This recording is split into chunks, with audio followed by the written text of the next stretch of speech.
Thanks for coming. I want to begin with the question.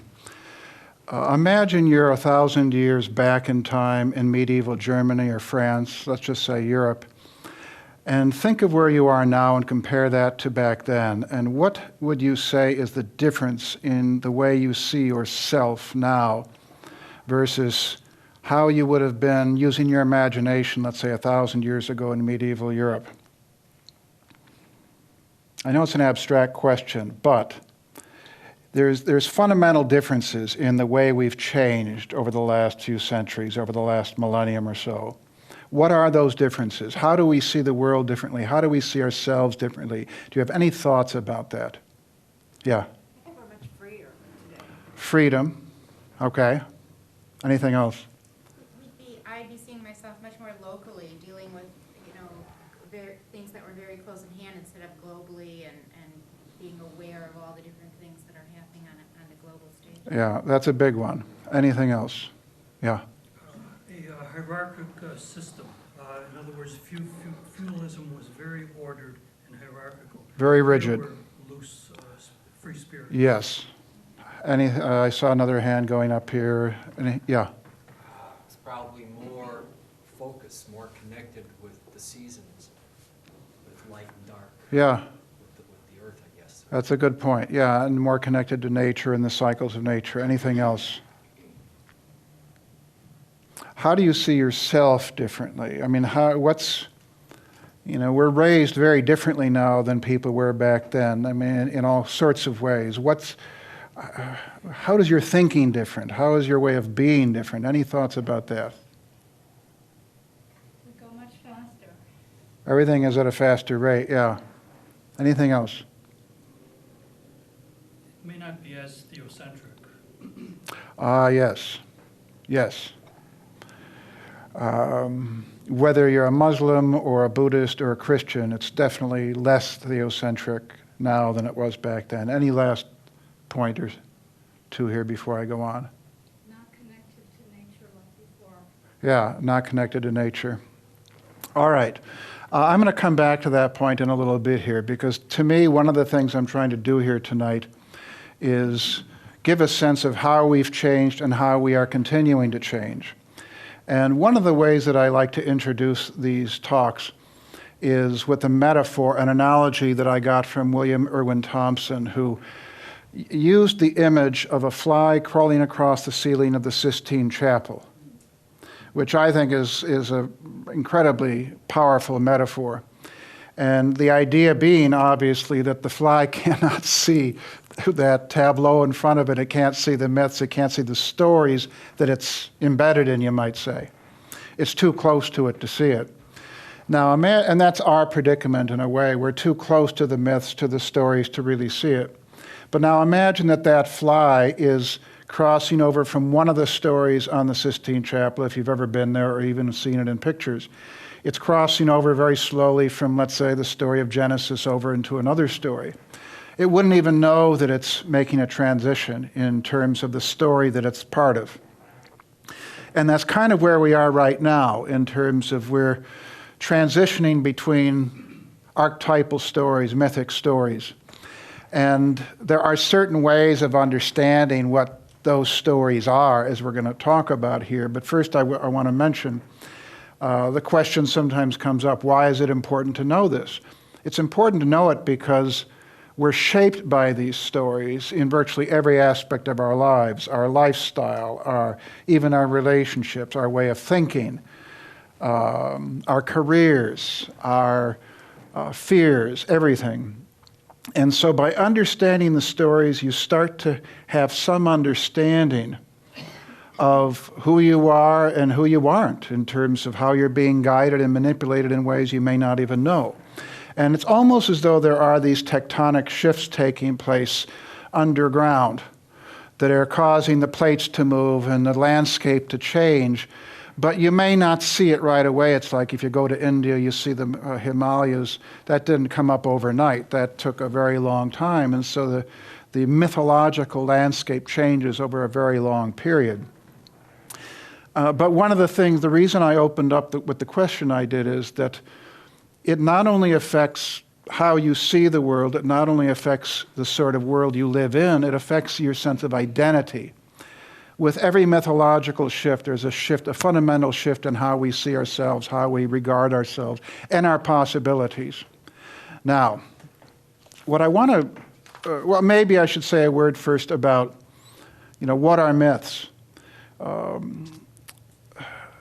Jung used to say that myths are the collective dreams and dreams are the private myths, which I think is a really good way to put it. Joseph Campbell, who I did study with many years ago, used to say, he had a more tongue-in-cheek way of saying it, which I liked. He said, a myth is somebody else's religion. And it's a little flip, but there's profundity in that. Because in a sense, a mythology is a matrix of beliefs, but like the fish in water doesn't even know what water is because it's so much a part of that water. The matrix is a matrix of beliefs that we're embedded in are so pervasive that we recognize it when we see it in somebody else's life or religion, but we don't see it in our own. And it may not even take the form of a religion. That's one of the points I want to try to get to tonight, that mythologies aren't necessarily just religious beliefs. I think that historically that's been the case. It's not so much the case anymore. And some people even say that there are no myths. There's not even a decrease in the role of religion, in the West anyway, and in the secular East. But some people say that the myths are dying out. There are no more myths, which is not true. There are still myths in different forms. Joseph Campbell used to talk, he wrote a book called Creative Mythology, where he spoke about the fact that myths are now appearing through the artists, through the writers, through the filmmakers, through the poets, in a way that almost seems to be replacing the old storytellers. And on top of that, you've got the myths in terms of what I call the implicit myths, the myths that you don't see. Political movements are myths, whether they realize it or not. Technological changes have a mythic undertone. In a sense, everything is mythological, in the sense that everything has an archetypal basis to it, whether it's science or politics or the arts or whatever it might be. Now, Joseph Campbell also had an interesting way of fielding the question whenever anyone would ask him, what are the myths of the future? What are the mythologies of tomorrow? And he used to say that we can no more know what the myths of tomorrow are than we can know what we're going to dream tonight, which I don't agree with at all. And the reason I don't agree with that is that if you know how to read the signs, you see what the myths are. An analogy for that is summer comes along and then suddenly the colors start to change. And if you know the nature of the cycles, if you know the nature of the seasons, you know that fall is coming and you understand what fall is. And then when the leaves start falling from the trees and it starts getting cold and the snow comes out, the first snowflake comes on the ground, you know that winter's coming on. It's the same thing with mythological shifts. There are the signs and the symbols that start appearing. Now we have an advantage. As an astrologer, astrologers have a bit of an advantage in that we can chart what those larger mythological changes are. So for instance, we talk a lot in the astrological field about the great ages, the age of Pisces, the age of Aquarius, the age of Aries, and so on.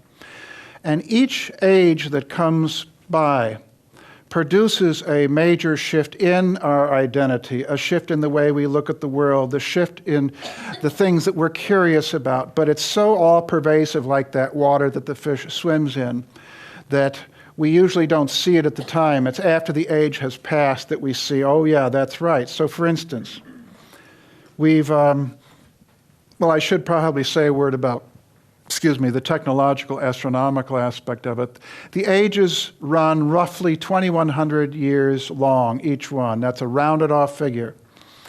And the whole round of ages, the great year, is roughly 2,600 years. There's some variance in there because of astronomical factors. But starting roughly around the time of Christ, we have been in the age of Pisces, which is the 12th sign of the zodiac.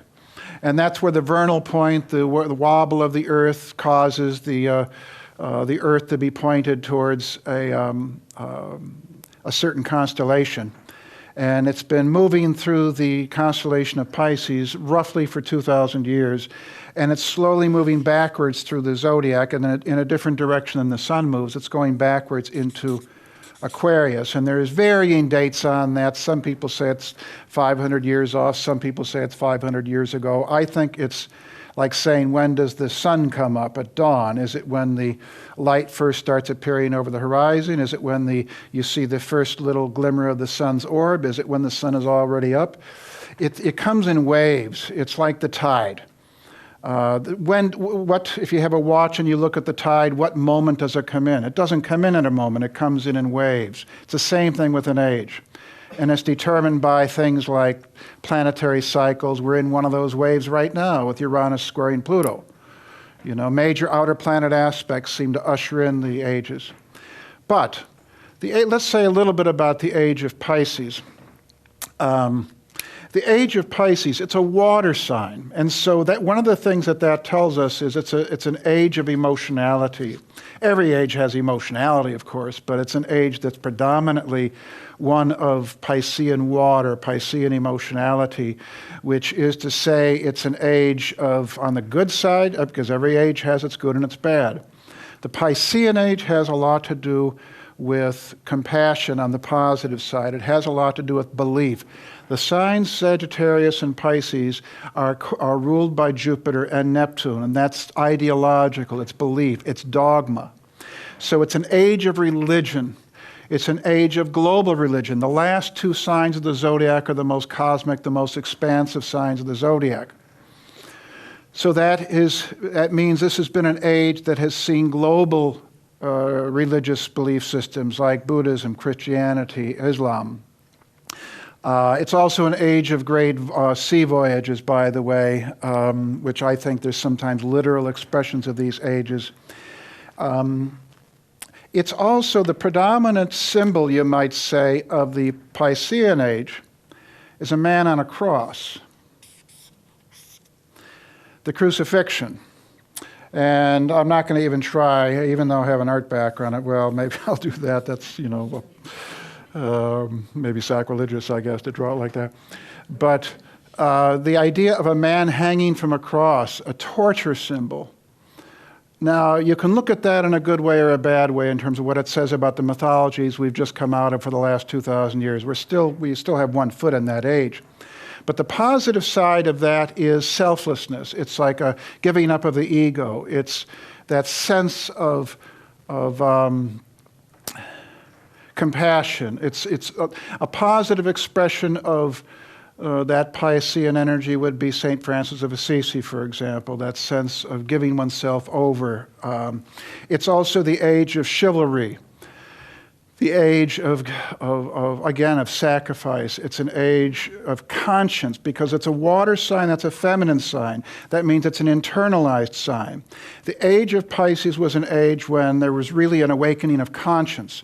If you look at the old classical text, like from the ancient Greeks, you don't really see a sense of sin in the way we understand it. You don't see a sense of conscience in the way we understand it.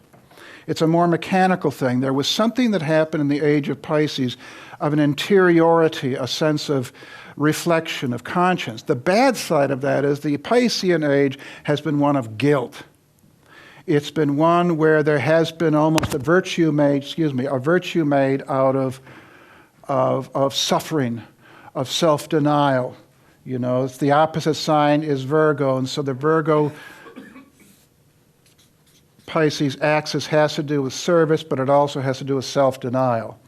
It's an internal reflection energy. And it's also the age of Pisces. There's that sense of not only being persecuted, but persecuting others. You see with both Pisces, and every sign has its good and its bad, and the so-called bad of Pisces, Sagittarius, is that dogmatic persecution quality of trying to convert other people to one's belief system. It's not like Aquarius, which is more kind of eclectic and ecumenical in its nature. And the other thing, too, about the Piscean age, Pisces is a sign that, how do I say this nicely? It can be a sign like Neptune having to do with addiction. Now, that doesn't have to be substance. It can be addiction in the sense of someone's going to come and save me. I need an external savior. And I don't want to step in any religious toes here, but the negative side of Pisces is that sense of I can't do it myself. I need someone from the outside to come in and take over and save me. That's changing quite rapidly. So now we're that's kind of a Cliff Notes version of the Piscean age, the last 2,000 years. One other thing I want to point out is that the Piscean age, I think, will be remembered for millennia to come as an age of the most extraordinary art and music. It's an age when you think of, let's say, Bach and Beethoven and Mozart and the composers that preceded them, like Palestrina and all that. And in terms of art, I don't think we're ever going to see another Michelangelo or Leonardo da Vinci, artists like that. So that Piscean energy in its creative side has given us extraordinary artwork and music and poetry. And also in terms of, if you go into the Buddhist tradition, the last 2,000 years have been remarkable in terms of the figures that have come out of Buddhism, like Dogen. And Buddhism has evolved over the last 2,000 years as well. So this has been an extraordinary age in some ways. It's been a horrible age in others. Like I sometimes say, it's the same age that gave us St. Francis of Assisi, gave us Torquemada, who ran the Inquisition, and Pat Robertson, and Jerry Falwell. You get highs and lows. It's very simplistic and black and white to think of an age as being all good or all bad. You always get, with every age, incredible complexities with it. So now we're moving into the age of Aquarius. We've already started. It started centuries ago, in my opinion. You can see it as far back with the humanism of Shakespeare. And you really see it pick up a head of steam around the discovery of Uranus, which was 1781. So in the mid-1700s up through around 1800, you see this burst of activity that looks very Aquarian in a lot of ways, in every field virtually. But it's an air sign. That's very different from water. We're moving from a water sign into an air sign. What is air? Christine, what does air represent in terms of the psychological quality? The mind, rationality, intellectuality. It's very different from water. Water is more like a faith. It's more like belief. Whereas air is more of a questioning, rational sort of energy. It relates to science. It relates to telecommunications. It relates to the information superhighway. Information overload sometimes with it.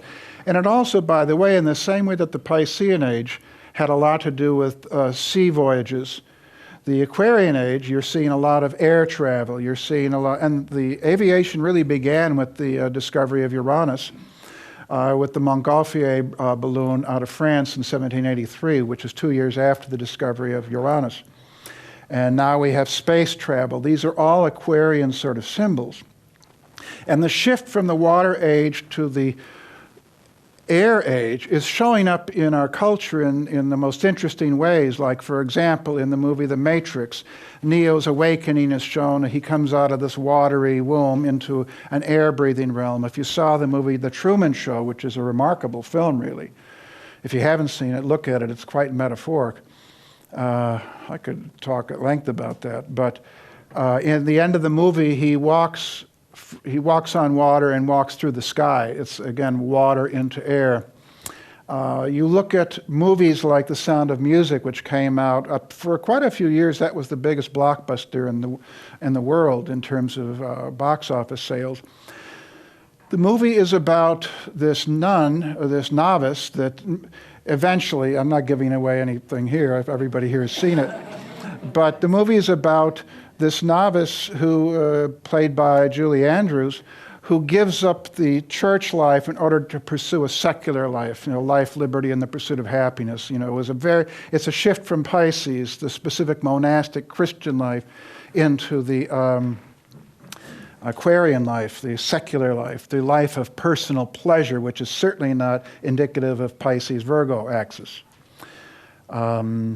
If you ever saw the movie Chocolat, it's very similar, where Johnny Depp, and it was a Juliette Binoche, I think, You know, they represent the Aquarian characters, Aquarius, Leo, and they're into pleasure, they're into freedom, and they've got this very staid Christian community that is kind of resisting them, and it's about the tug of war going on between the two ages in a way. The movement from slavery to freedom, which happened in the West, we think of it primarily associated with the Aquarian Abraham Lincoln. And that slavery, again, is a Piscean symbol, in the same way that, let's say, the oil industry is. Some people think we won't be out of the Piscean age till we get off of oil. There might be some truth to that. But certainly slavery, the abolishment of slavery, is an extraordinary, although we have slaves of a different sort now, unfortunately, but in various ways. But we basically got rid of the old school slavery, shall we say. And by the way, and it's interesting that Abraham Lincoln was born the same day as Charles Darwin, and they both have a strong Pisces Aquarius energy in their chart, and they both ushered in revolutions. Abraham Lincoln ushered in the revolution in the United States from slavery to freedom, and Charles Darwin ushered in the transition from Pisces to Aquarius in terms of the transition from the old school way of creation myths and looking at the world to the scientific worldview. And so the two guys born on the same day really had allied sort of destinies, you might say.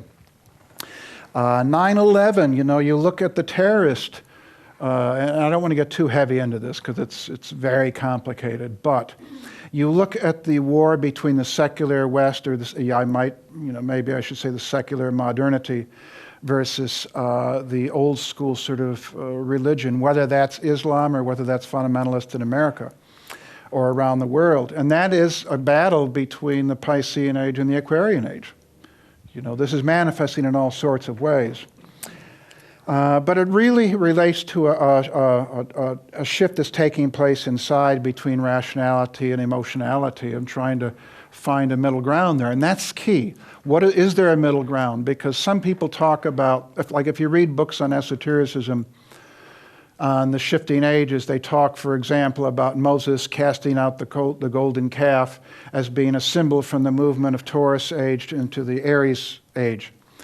You know, because he was more or less saying, the occultists believe he was saying that's of the past, we need to move on to the bull age. And I mean, we're moving on from the bull age to the ram age, and of course the symbol of the Aries age was the ram, and you see Alexander the Great depicted on coins with the ram's ears, and the Old Testament, there's a lot of ram symbolism. And so there is that element of casting out, but that's just one of four dynamics, I think. The one dynamic is the old resisting the new, like, for example, the Roman Empire not liking the new Christians and therefore persecuting them. That's the Aries age resisting the Piscean age. The new resisting the old, because the new one may not like the old one. And so, for example, what would be a good example of that? The new resisting the old would be, for example, Waco, Texas, where the government in 1993, when Uranus conjuncted Neptune, the government came in and wiped out the compound in Waco, the David Koresh compound. I'm not getting into the politics there. I'm just saying the symbolism is that of a secular Aquarian government going against a religious compound. And you can make up your own mind about, you know, the right or wrong of that. That's not what I'm trying to get at here. The old embracing the new. In other words, it doesn't have to be a necessary schism. It can be where the one embraces the new. You take, for example, televangelism. That is a good example of the Piscean age religion taking the elements of technology and using it. You see the same thing in the Islamic world, for example, where they're using modern technology and Skyping and Twitter and all these sorts of things to communicate religious methods and ideas. Another dynamic, the fourth dynamic, would be the new order embracing the old. And I like to look at the movie Schindler's List, which is about a businessman, a very secular entrepreneur who more or less uses Piscean compassion to save a bunch of Jews that were destined for death in the concentration camps. So you can have many different dynamics there in terms of how these two different ages interact. It doesn't have to be a conflict. But let me say a little bit more here about the Aquarian Age, because the Aquarian Age is also a sign, an archetype having to do with groups. Now, so does the Piscean Age. These are the last two signs of the zodiac, and they have a lot to do with collectives, with groups.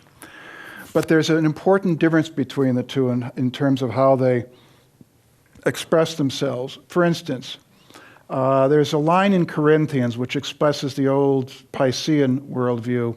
1 Corinthians 12:27. Now you are the body of Christ, and each one of you is a part of it. Now compare that, let's say, to the preamble to the Constitution, which says, are we the people?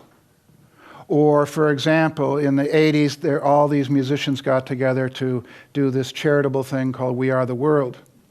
You know, there is a collective, or Facebook is a good example. You don't have much more of a succinct symbol of the Aquarian Age than Facebook, for better and worse. And so think of how those things differ from that idea that we're all cells in the body of Christ. You know, there's a fundamental difference there, that Christian idea has more to do with, you know, you're giving up your identity in a certain way, you're joining up with the larger whole.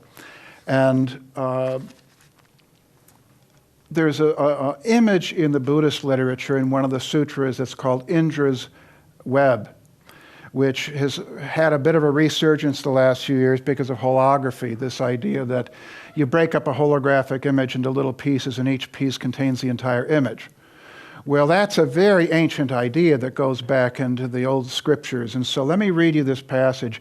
Alan Watts put it very beautifully when he was describing Indra's web. Imagine a multidimensional spider's web in the early morning covered with dewdrops. And every dewdrop contains the reflection of all the other dewdrops. And each reflected dewdrop, the reflections of all the other dewdrops in that reflection. And so on ad infinitum. That is the Buddhist conception of the universe in one image. It's a very profound idea, and it's more than just a faceless sort of collective. There's a real profound sense in which each node in that web has its own unique perspective on the entire web. Some people say, I can't vouch for this, that if you break up that holographic image into individual parts, each part contains the entire image, but from a different perspective. I don't know if that's true, but that certainly conveys the idea that you get in the Indra's web idea. And this ties in to, actually, I'm going to go one step further here, as long as I'm on that particular topic. So let's say this is a collective, and you know, every point of the system, because Aquarius rules networks, even TV networks. Networks, the idea of systems theory, all sorts of different collectives, whether they be human or artistic or technological or religious. And in Indra's web, like I said before, every point, every node in that web contains the entire web. It has its own uniqueness, versus, let's say, you can have a system where there's no individuality at all, like that, where there's no nodes, you might say, there's no individual points. And that ties into the polarity that we have with Aquarius, which is Aquarius-Leo. I spoke about Virgo-Pisces as being the last 2,000 years, which has so much to do with service, self-denial, an internalized reflective conscience, a sense of emotionality. The Aquarius-Leo axis, this is groups, but when you throw in a Leo there, this has to do with creativity, with spirituality, with a sense of selfhood. In other words, if you flip that around, let's do it the other way. Put Leo there and Aquarius there. This is the king or queen on the throne, and that's the populace. Aquarius is the masses. We're moving into an age when the masses are at the top, you might say. It's ruled from the top down. It's like you invert the pyramid so that the masses run the show, so to speak. It's people power. Or it might be corporate power. We're going to find out about that. But a critical way to express this difference is think of the difference between a Gregorian chanting choir, and a jazz band. What is the difference between the two? Does anybody care to jump in here? What distinguishes a jazz band? Gregorian chant is all kind of on one all together, and the jazz is more of everybody doing their own thing. Right. There's more autonomy in the jazz band. There is no autonomy in the Gregorian choir. You are pooling, everybody in the Gregorian choir is pooling their creativity and their individuality towards an ideal that's larger than any one person. And in fact, the more you kind of bury yourself in the choir, the better it is as far as the ideal of the Gregorian music. Whereas in a jazz band, you're allowed, it's a group dynamic, like the Gregorian choir, but you're allowed to have your creativity, you're allowed to express yourself, and you're allowed to improvise. You don't improvise in a Gregorian choir. And that becomes, the jazz band becomes to me, the skeleton key to the Aquarian age, and it becomes a skeleton key to what we're dealing with in mythologies on all sorts of different levels. So for example, take economics. Capitalism is the jazz model applied to money. In other words, in the capitalistic system, ideally, every person has the right, the opportunity to become an entrepreneur and to forge their own destinies economically. As opposed to, let's say, during the age of fiefdoms where a person was under the thumb of the king or the lord of the manor, that sort of thing. You did not have the freedom to do what you wanted to do financially. So capitalism, which really, modern capitalism, it's been around as an idea for a long time, but you look back and Adam Smith's Wealth of Nations was a very important turning point, which is around the discovery of it was either 1781 or 1776, interestingly, that came out. So economics expresses the jazz idea. In creativity, we see the jazz idea not just in music with jazz, well, we see it also with the Beatles. The Beatles are an interesting phenomenon as an archetype of the Aquarian age because they're not faceless individuals. They started out with like business suits, the same sort of outfit and the same kind of haircuts. Then they branched off very rapidly into being four very distinct individuals, each one of which was creative in their own way. You see now in society all kinds of individuals becoming creative. I saw a workshop not long ago, how to tap into your inner Leonardo da Vinci, something like that.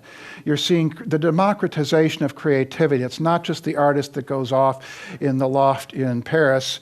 Everybody now is trying to become creative. You see this with Instagram. You see this with Facebook. Everybody's trying to become creative and also very narcissistic in the process. That's both the good and the bad of the Aquarius-Leo axis. There's that sense of creativity and personal empowerment, but it can easily go off. That Superman idea that Nietzsche talked about, and then the Nazis perverted that, and it became this idea of the Aryan ideal. That's what happens when Aquarius and Leo get a little bit out of hand. Self-publishing is a big thing now. This idea that anybody can publish their book, anybody can write a blog. That's extremely Aquarius-Leo in terms of what that's doing.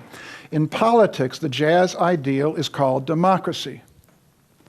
In other words, in a non-democratic society, you don't really have any say over what the leader does.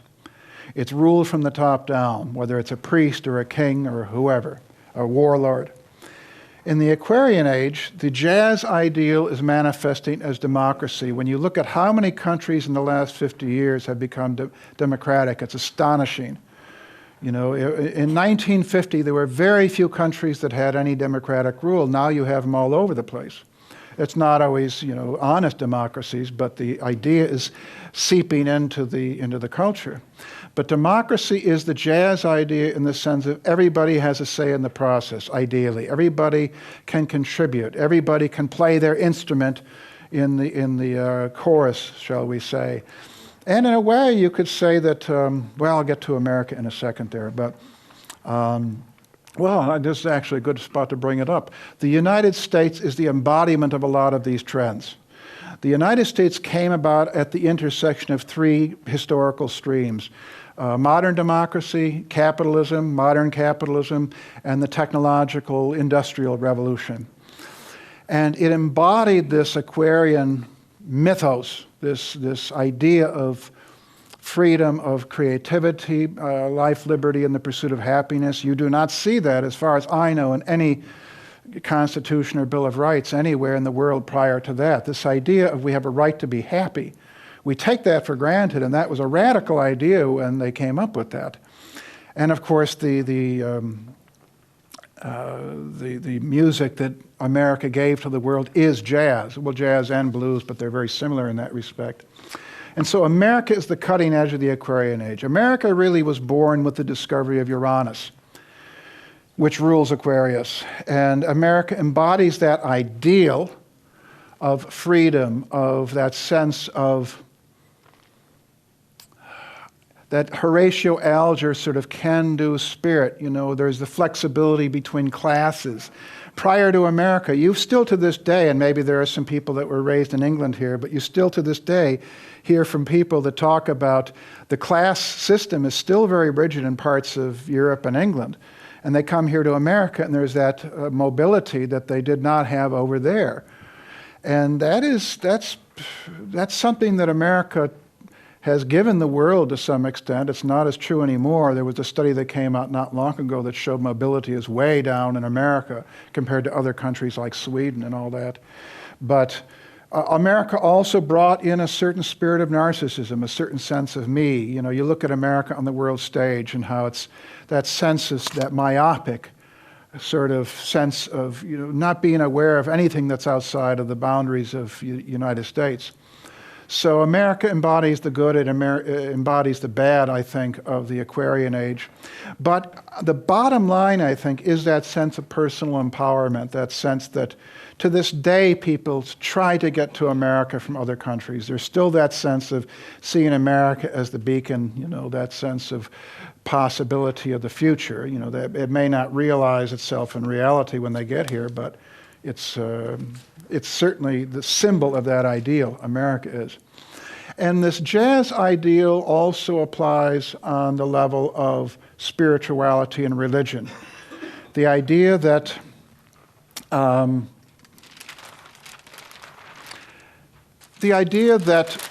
you can tap into your own personal godhood. Yes, that was always there in the religious traditions of the world.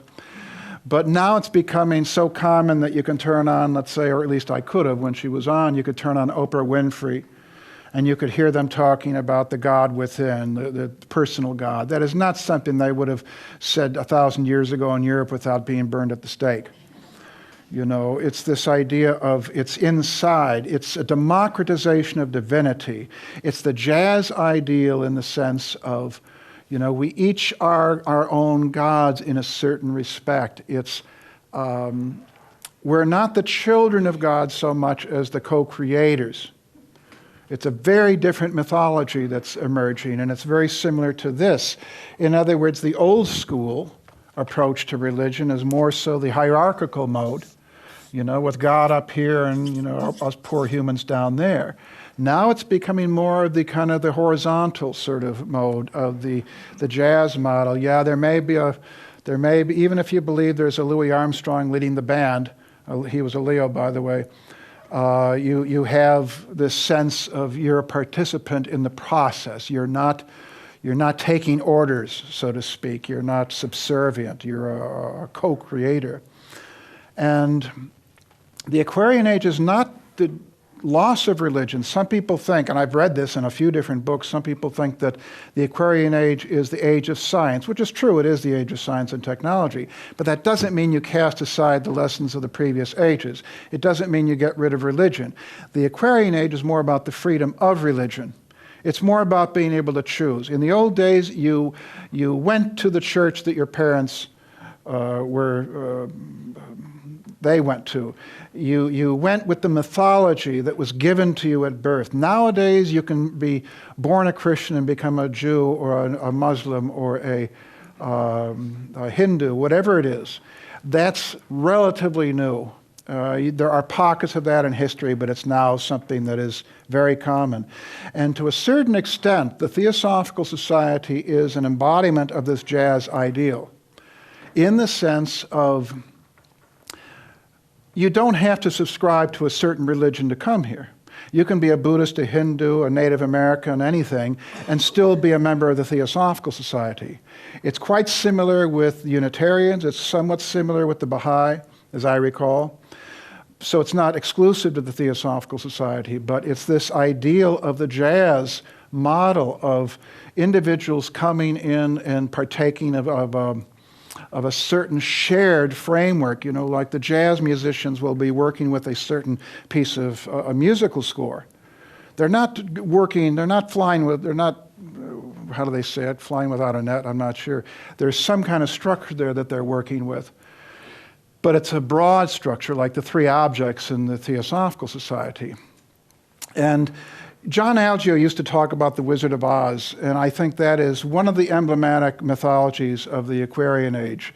And he was very insightful the way he pointed out the fact that he first of all found out that Frank Baum had been a member of the Theosophical Society. He joined in 1892.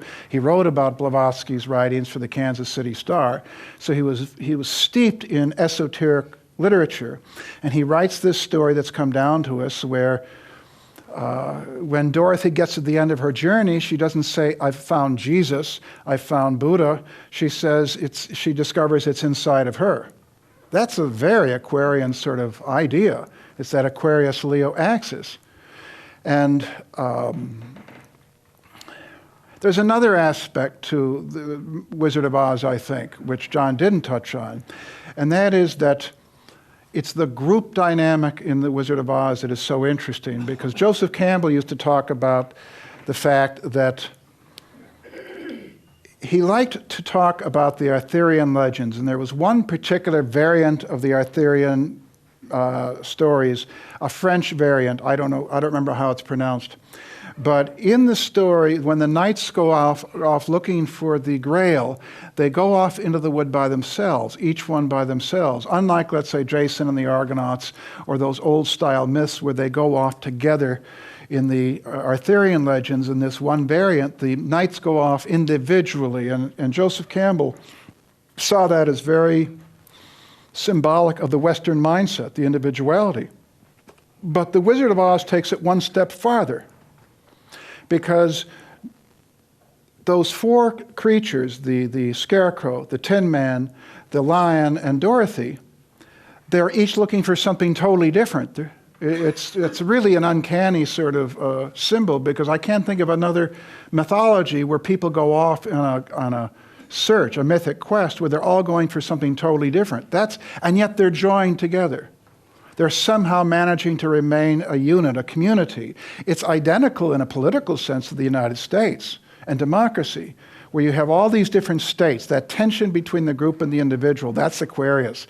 People sometimes say, is Aquarius the group or is it the individual? It's both. It's the tension between the two, and there's always that tension.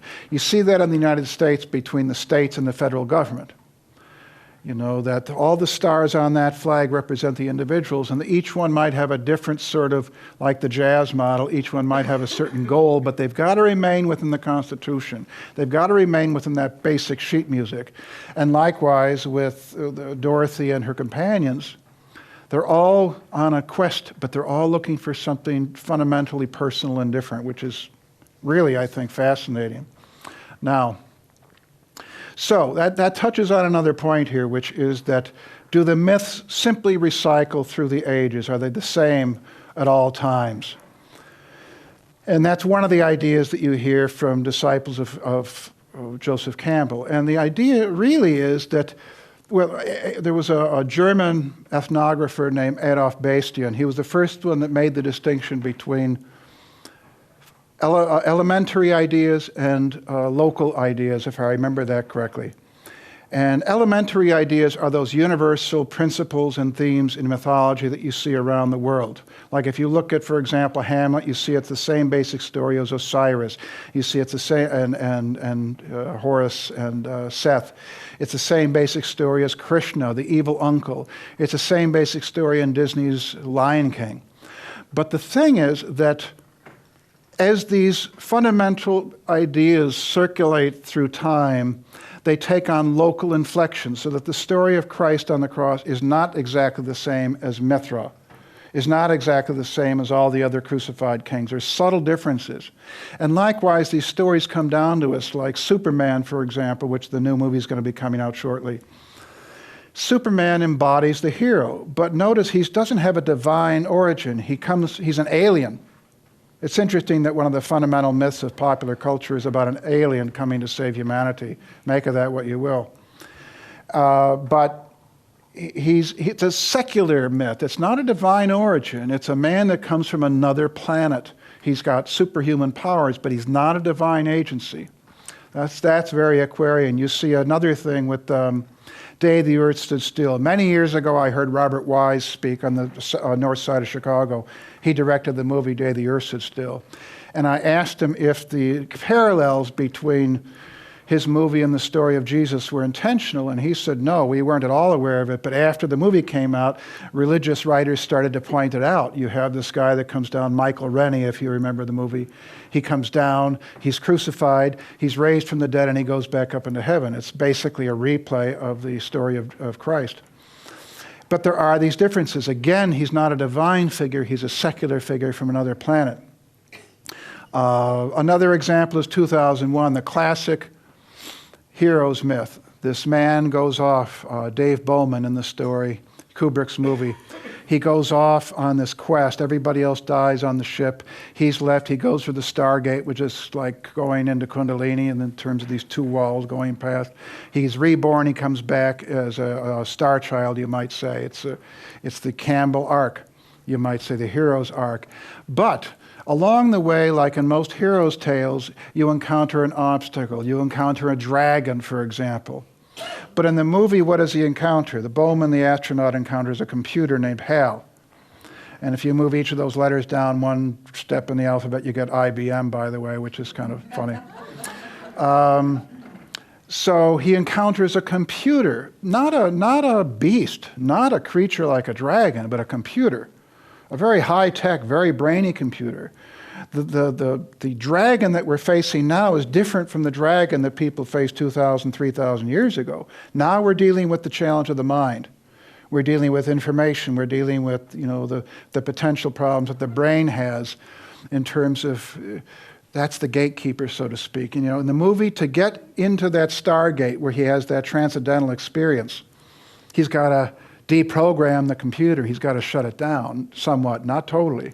But that's kind of like what meditation's about in terms of, to get into the transcendent state, you've got to turn off the mind, and try doing that after being on Facebook all day. It's the mind is racing because of all the data we're getting. That's the thing about the Aquarian age. It's an embarrassment of riches. There's so much data, so much information, which is a great thing. But like anything, it can go to extremes with that. So what I'm going to do is wrap up a little bit here and talk about what I'm saying by all this. And like I started off saying, that with the question, how do you think differently? How do you see yourself in the world differently than someone in Europe 1,000 years ago might have seen themselves in the world differently? And there's certain things that come up, for example, and some people suggested these when we started, such as we're more rational. We're more intellectually oriented. There's more critical thinking, I think, in terms of people not simply accepting authority, not simply accepting belief systems. There are still, of course, holdouts that believe anything that comes to them, especially on the internet. You can get all kinds of ideas that you can buy into. But as a general rule, people are more rational. Someone pointed out about the global connectedness. We're global citizens now. In the old days, people had a very local, provincial way of looking at the world. And now the mythologies are telling us, and the reality is telling us, that we're no longer isolated in a local community unless you're living in a teepee somewhere like Daryl Hannah in somewhere out west, I guess it is. We're interconnected in a way that people 100 years ago couldn't have imagined as being possible. You can get online and within a split second you can be communicating with someone in Japan or India. That's extraordinary. Another thing is that sense of personal creativity. The technology and the educational system is making it possible for individuals to think that they too can be artists. Whether they really ought to be or not is another thing. What is the gaming, the online gaming system, the sense of, in the old days you play with some friends, you'd go out on the street and play with friends. Now you have people playing games with people. That's the Aquarius-Leo axis. Aquarius and Leo together involves group pleasures, but sometimes global pleasures and pastimes like online gaming with people in Japan and Alaska and, Tierra del Fuego. Now, but that sense of personal empowerment, that sense of that I can do things that people generations ago wouldn't have thought possible, whether that's economically, whether that's creatively, whether that's politically, this sense of activism, this sense that I can make a difference in the world. For better and worse. You look at people that rise up. Some of our presidents have come, like Ronald Reagan or Bill Clinton, have come from very lowly places. On the other hand, so did Adolf Hitler. That sense of empowerment can go either way. It can give you great saints and leaders and great tyrants at the same time. So it's in and of itself not necessarily a good thing, but it has to do with that Aquarius-Leo axis. Everybody is becoming a king now and a queen in a certain sense. There's a line. How many of you have seen the movie Whale Rider? Okay, if you haven't seen it, you should see it. It's a pretty extraordinary film in some ways, and there's an iconic speech in there where this young girl is talking to a group of people. It's an extraordinary scene because of the feeling this little actress gives in this moment. And it's set in New Zealand, I think it is, with the Maori tribe. And it's about her trying to raise up, and even though women in those days were not considered to be on an equal terms with men, she was trying to rise up and become a figure in that community. And she gives a speech, and I'm going to quote what she says there, which is extremely interesting from an Aquarian mythological standpoint. In the speech, she says, "But we can learn, and if the knowledge is given to everyone, then we have lots of leaders. And then soon everyone will be strong, not just the ones that have been chosen." That's Aquarian mythology. That's the idea, potentially, that's the jazz band idea. It's no longer about a top-down leader at the top of the pyramid issuing orders. Everybody can become a leader, even the women, and that's the other thing. Our roles have changed. There's more flexibility in terms of our ability to rise up out of our class, so to speak, where we were born.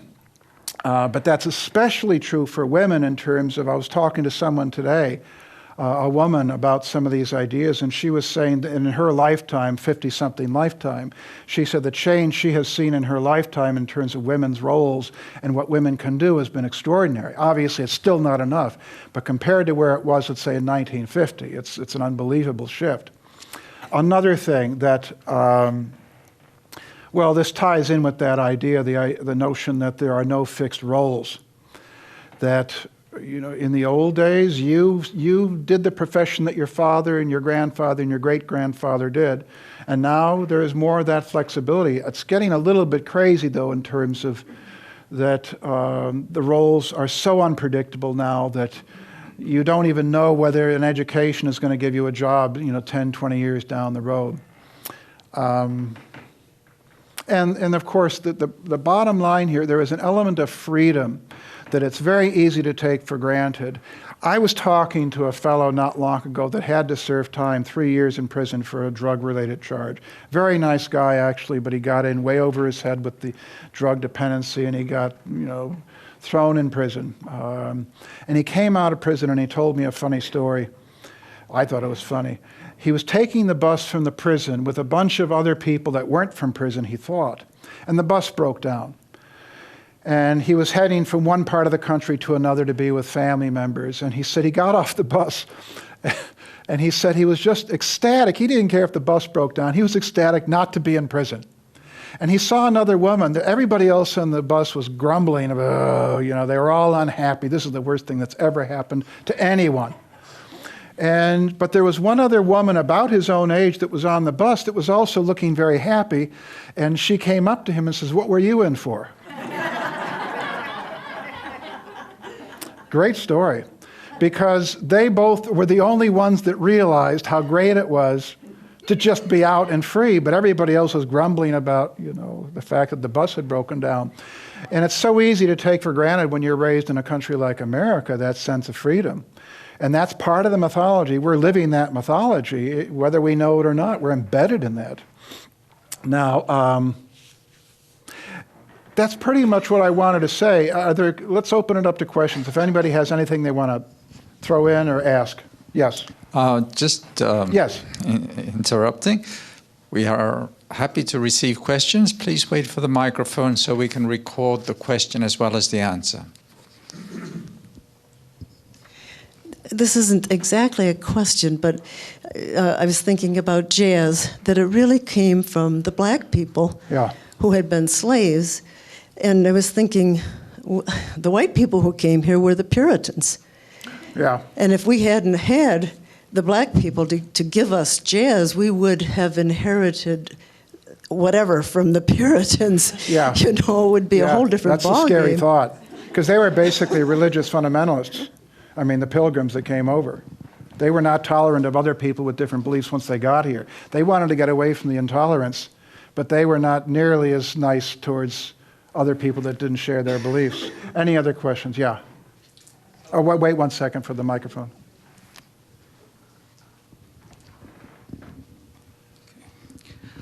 Looking ahead a little bit, what kind of archetypes can we expect from the earth signs? I'm not sure if I know what you mean. We'll be moving into Capricorn soon enough. Do you mean 2,000 years from now?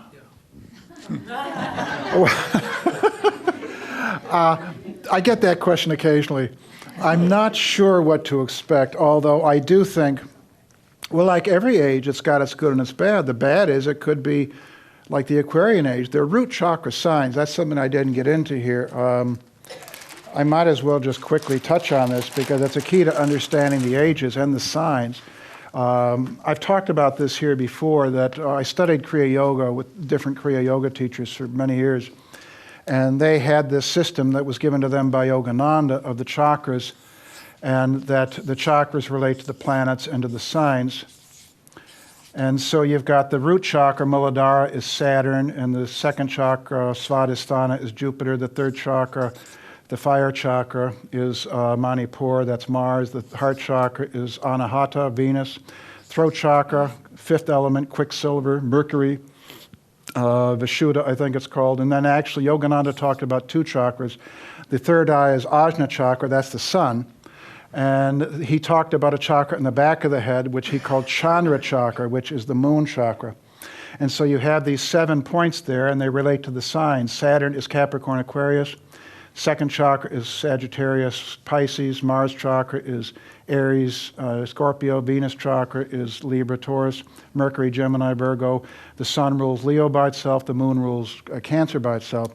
So the Aquarian age really is moving down into the root chakra, which isn't necessarily bad. The root chakra has to do with making things practical. It's about practical spirituality. It's also about technology. It's about science. And it can be about corporations and about material values taking over. And the age of, in my opinion, the age of Capricorn is going to hinge on how the age of Aquarius goes, in terms of if the age of Aquarius turns out to be an age of interconnected corporations ruling the world instead of, you know, kings and queens and popes and Dalai Lamas, then I think the age of Capricorn will perpetuate that with business and, you know, but there's always going to be good and bad. You know, it's dangerous to think of the chakras as good versus bad. You know, everyone has its own value. Yogananda was a Capricorn, And that doesn't mean he wasn't spiritual, or it doesn't mean he was materialistic. It means that he was trying to bring the teachings down into practical reality, practical manifestation.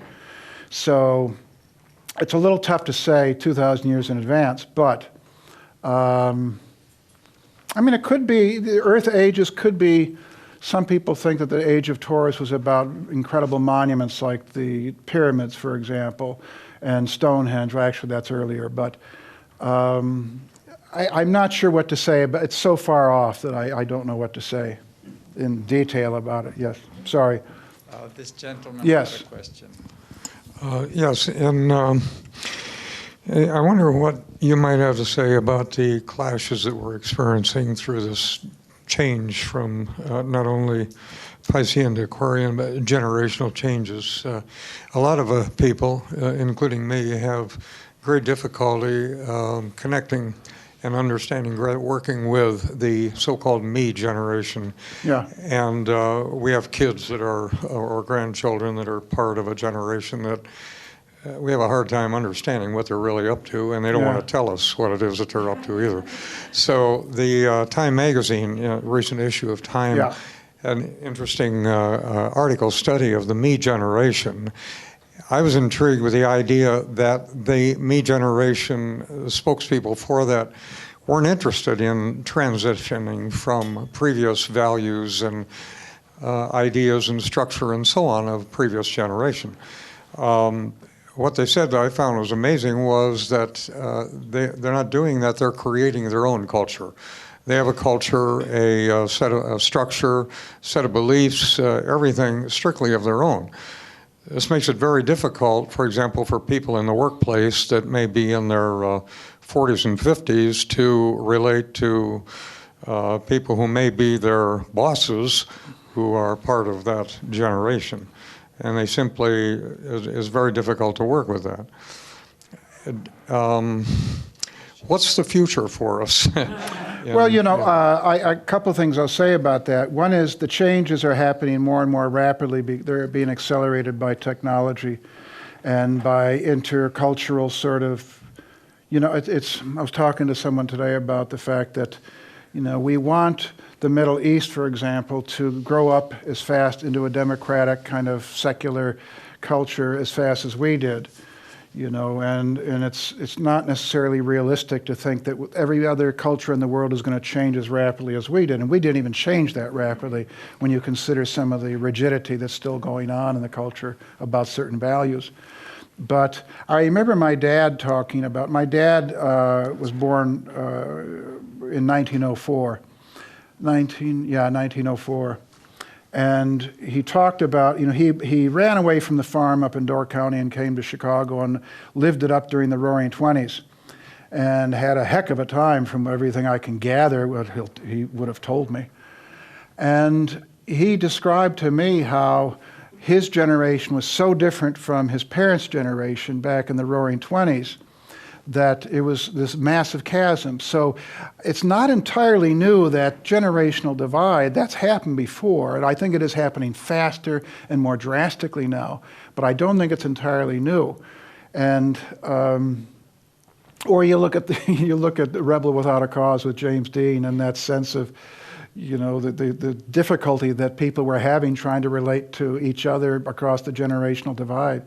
So I'm not sure it's as serious a problem as it appears on the surface, because I think it's, you read, what is it, Socrates or Plato, and they talk about the lack of respect for the elders or whatever. It's, that's not entirely new.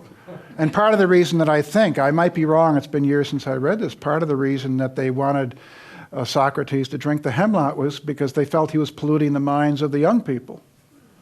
So it's, what's the old saying? Things aren't like they used to be, and they never were. I mean, it's possible. Any other questions? We have a question from someone online. How can we prepare to be better jazz artists of our lives? What role might intuition or synchronicity play?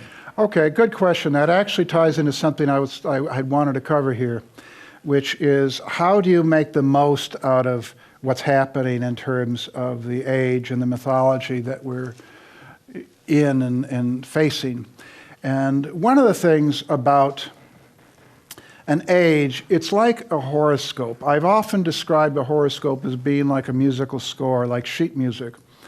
If you give the sheet music to Clara de Lune or Beethoven's Moonlight Sonata to the pianist Horowitz, if he was still alive, he'd play it beautifully. But if you gave it to your Aunt Martha, who never really learned how to play, it would come out very differently. Same thing with a horoscope. Two different individuals can have basically the same horoscope and yet manifest it very differently. You'll sometimes see, like the example I've used is Chaplin and Hitler were born basically at the same time, 4 days apart. They look identical. And one became the greatest, comedian in history practically, and the other became the greatest tyrant in history. And they were working with some very similar energies in their chart, a very intense Saturn, Mars, Venus in their chart, and amongst other things. And the same thing applies to an age. With any given great age, you have what I think it was Ken Wilber talked about, the growing tip of an era. You have those individuals that represent the highest potentials of that age, and you have those individuals that are not so high potentials, like St. Francis of Assisi was the higher potential of the Piscean age, whereas Torquemada or Jerry Falwell maybe not so high a manifestation of the Piscean age. And likewise with the Aquarian age, there's different ways we can tap into this energy and utilize it in a constructive way. We've looked at the creative individuals like the Beatles or Bob Dylan or Steve Jobs, the individuals that rise up and tap into their creativity and manifest it through one form or another. You have it in terms of this ability now to self-publish, this ability to take your ideas and put them out there. You don't have to necessarily go through the old rigid hierarchical structures. I think that Oprah Winfrey, whatever you think of her, is an embodiment. She's an Aquarius, by the way.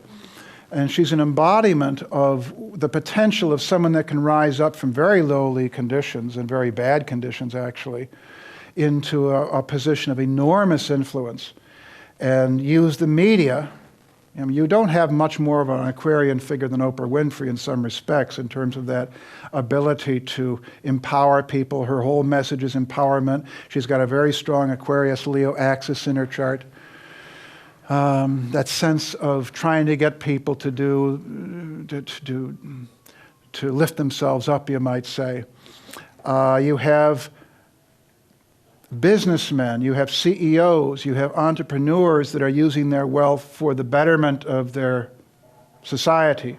That's a very Aquarian sort of process, that idea of taking very Aquarian, very practical sorts of resources and using it to help the world. I'm not going to get into specific names here with that, but let's take the fictional, the depiction is fictional, of Schindler, Oskar Schindler in the movie Schindler's List, a man who was an entrepreneur that took his abilities to save people.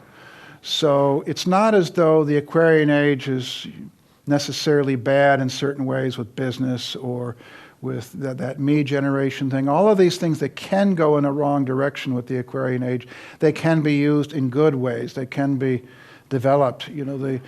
Getting back to your question there, how do you develop those skills? How do you really tap into the highest potentials? And one of the things that most mystics will tell you is that there has to be some sort of contemplative exercise, some sort of meditation, or it could even be prayer for that matter, because one of the real challenges of the Aquarian age that we're already seeing is distraction. There are so many things, there's so many shiny baubles to attract our attention that it's very easy to get thrown off center and get caught up in superficialities, and that's why it's I think critical to take some time every day or every week at the very least to go inside to kind of shut out the world. That old Jewish Sabbath idea of you take a day to do nothing and not be engaged in the world. There's a spiritual reason for that. And one other thing I don't want to forget, the activist potential. In the old days, people felt very disempowered, very powerless. When something was going wrong in the society and the world, it was very rare for someone like a Cesar Chavez or a Martin Luther King to kind of risk their life to go out there and try to change the world, or Mahatma Gandhi. Nowadays, anybody can become an activist. That's one of the nice things about the internet, that like the Occupy movement, which didn't go as far as many of us wanted, but it showed the power of technology to rally individuals together and to make changes. And nowadays, you can still make those changes. If you see a problem, you can contact your local politician. You can rally people together to sign petitions, to march on Washington, that sort of thing. You can blog about it on your website. There's all sorts of things you can do that weren't available to people a long time ago, at least not nearly as easily. Now, I don't know if I'm answering the question. Well, the person is not here, so we'll take that it makes it simple. It's That makes it been simple. answered. Any other questions? Did I see a hand going up over here? Did you? Yeah. I just wonder if we're going to have a world to live in. That disturbs me. And now with everyone going for themselves, and yeah, I'm an activist, environmental, so this occurs to me. What's going to happen with I that? didn't even go there because it's such a vast and complicated subject. I said to someone today that the environmental question is the 800-pound gorilla in the room as far as the Aquarian age goes. My friend John David Ebert wrote a book called The Age of Catastrophe. He used to write for us at the Quest, and he's turned into a very brilliant author.